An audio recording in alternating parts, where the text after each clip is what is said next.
अचानक पुराने फॉर्म में दिखने लगे नीतीश। सीएम के तौर पे आखिरी यात्रा है उनकी और शायद बीजेपी ने जो केंद्र की कमान सौंपी है उसके बाद वो लोगों के बीच जा रहे हैं। कारण क्या है वो बेहतर जानते होंगे।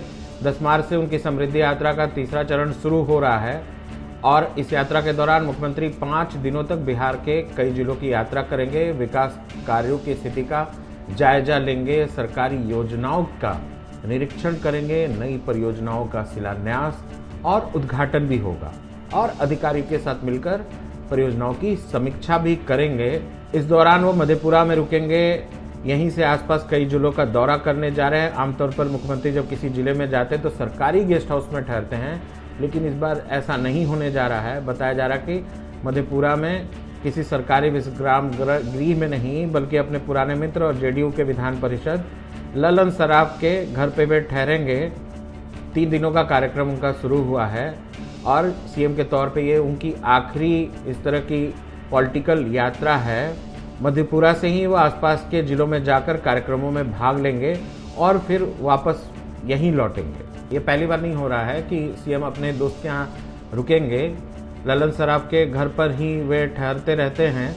कई बार उनका प्रवास 3 से 5 दिनों तक का भी रहा है। सीएम यहीं से क्षेत्र के नेताओं और कार्यकर्ताओं से मुलाकात करते रहे हैं। मधेपुरा के लोगों के लिए भी ये गर्व की बात मानी जा रही है कि राज्य का मुख्यमंत्री बार बार इस इलाके में आता है और अपने मित्र के घर पर ही ठहरता है। कार्यकर्ताओं से वो सीधे संवाद करते हैं।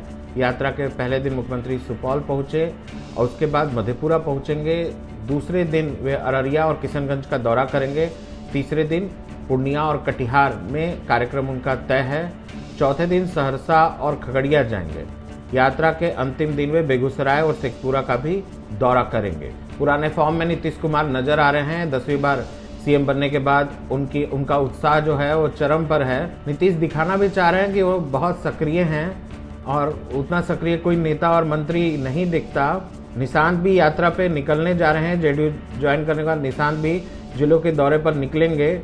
अपनी यात्रा के दौरान पिता के परफॉर्मेंस को आम लोगों तक पहुंचाने का काम करेंगे। निशांत का मानना है कि बिहार के उत्थान के लिए उनके पिता ने काफ़ी काम किया और लोगों को इस बात की जानकारी देना और उनसे अपना सरोकार बनाए रखना जरूरी है। माना जा रहा है कि निशांत को डिप्टी सीएम जैसी कोई महत्वपूर्ण जिम्मेदारी सौंपी जा सकती है। जेडीयू को विस्तार देने की जवाबदेही भी अब निशांत पर ही आ गई है और जनता दल यूनाइटेड के कार्यकर्ता तो हंगामा भी कर रहे थे और निशांत को सीएम बनाने की मांग भी होती रह रही है। बहुत बहुत धन्यवाद।